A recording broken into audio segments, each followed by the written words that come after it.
Ces hommes n'avaient simplement pas payé leur course de taxi. Roger décida de les tuer. Il conduisit alors directement vers une personne, la raya sur la photo. Après cela, Roger nota qu'il restait 4 cibles. Klaus ne pouvait pas comprendre que Roger tue pour seulement 20 $. Roger insista que le paiement était dû pour les services rendus. Les autres compagnons portaient le cercueil de leur frère mort. Un moteur de voiture rugit soudain. Roger fonce directement sur eux. Le corps de la première victime atterrit sur une voiture. Oh mon Dieu, c'est à l'intérieur ou à l'extérieur? Oh, c'est à l'extérieur. Cette frappe en élimina 2 d'un coup. Roger s'enfuit alors immédiatement. Les 2 survivants craignaient que Roger les traque. L'homme au chapeau avait besoin d'aller aux toilettes. Il lisait des magazines à l'intérieur. Des pneus crissèrent soudain devant la porte. Il paniqua intensément. La voiture partit de manière inattendue. L'homme soupira de soulagement. Juste au moment où il ouvrit la porte, le véhicule attendait juste là. L'homme se figea de terreur. Il fut alors écrasé et tué. Le dernier homme était terrifié. Tous ses amis étaient morts. Il résolut de fuir la ville. Monta immédiatement dans un vol, croyant qu'il serait en sécurité, dans les airs, tout en se détendant, avec de la musique et des magazines. Il jeta un coup d'œil par la fenêtre. La voiture de Roger était perchée sur l'aile. Roger appuya sur l'accélérateur. Je fonce droit sur l'homme. L'avion explosa de l'impact. Roger raya triomphalement. Le dernier nom, une hôtesse de l'air, tomba alors en passant. Roger détacha son parachute, sans hésitation, déclara la mission accomplie, et décida de célébrer, en éliminant un de plus.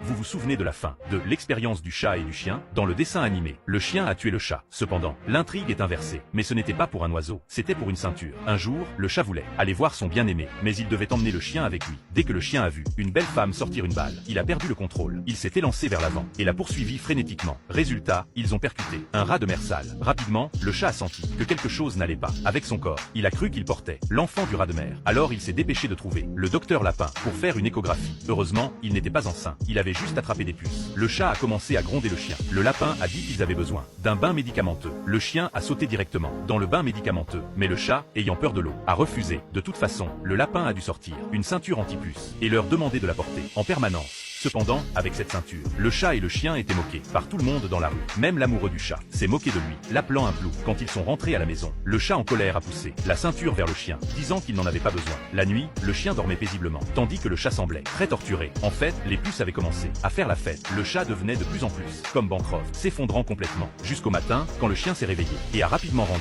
la ceinture au chat. Mais les puces ont commencé à attaquer le chien. Alors ils ont commencé à se disputer égoïstement la ceinture. Finalement, le chien a fait des compromis et a donné la ceinture au chat. Mais le chien faisait face à la mort. Voyant que le chien allait mourir, le chat a rapidement repoussé les puces et a donné la ceinture au chien. Mais il y avait trop de puces. Elle n'avait plus peur de la ceinture. Alors le chien est mort dans les bras du chat.